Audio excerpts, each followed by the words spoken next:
দীর্ঘ বিরতির পর যাত্রা শুরু করতে যাচ্ছে ত্রয়োদশ জাতীয় সংসদ। রাষ্ট্রপতির আহ্বানে 12 মার্চ বসছে নতুন সংসদের প্রথম অধিবেশন।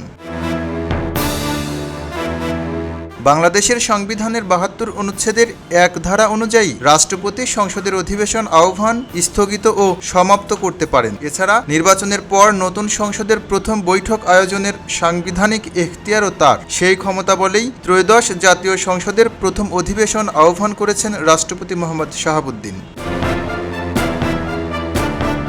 প্রথম অধিবেশনে সাধারণত বেশ কিছু গুরুত্বপূর্ণ সাংবিধানিক ও আনুষ্ঠানিক কার্যক্রম সম্পন্ন করা হয়। এর মধ্যে রয়েছে নবনির্বাচিত সংসদ সদস্যদের শপথ গ্রহণ, স্পিকার ও ডেপুটি স্পিকার নির্বাচন, সংসদীয় কমিটি গঠনের প্রাথমিক প্রক্রিয়া এবং রাষ্ট্রপতির ভাষণ। সংবিধানের 74 অনুচ্ছেদ অনুযায়ী সংসদ সদস্যদের ভোটে স্পিকার ও ডেপুটি স্পিকার নির্বাচিত হন। অন্যদিকে সংবিধানের 73 অনুচ্ছেদ অনুযায়ী সংসদের প্রথম অধিবেশনে রাষ্ট্রপতি ভাষণ দেন, যেখানে সরকারের নীতি নির্ধারণী দিক নির্দেশনা ও ভবিষ্যৎ পরিকল্পনার বিষয়গুলো তুলে ধরা হয়।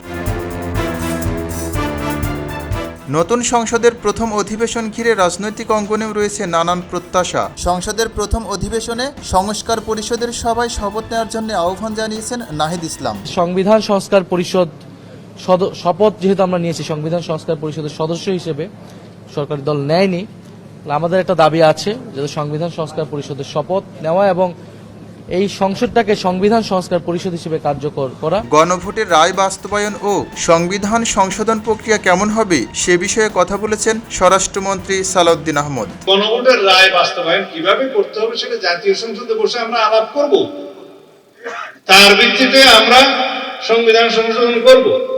এরপরে যদি সবাই সম্মত হয়, গৃহীত হয়, তখন সংবিধান সংস্কার পরিষদের সদস্য হিসেবে আপনারা শপথ নিছেন, যদি অনুমোদিত হয় তখন আমরাও নেব।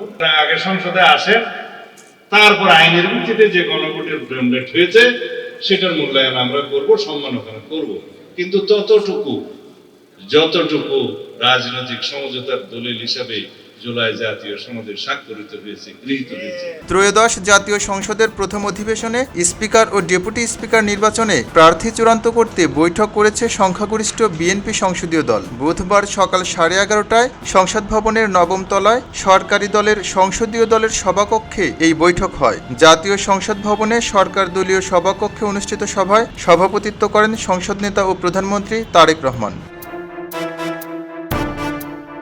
গণতান্ত্রিক প্রক্রিয়া শক্তিশালী করা, আইন প্রণয়ন কার্যক্রম সক্রিয় করা এবং জনগণের প্রতিনিধিত্ব নিশ্চিত করার ক্ষেত্রে এই অধিবেশন অত্যন্ত গুরুত্বপূর্ণ। ত্রয়োদশ জাতীয় সংসদের যাত্রা শুরুর মধ্য দিয়ে সূচিত হচ্ছে দেশের আইন প্রণয়ন কার্যক্রমের নতুন অধ্যায়।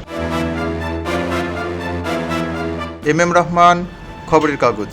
খবরের কাগজ, নিখাদ, নির্ভীক, নিরপেক্ষ।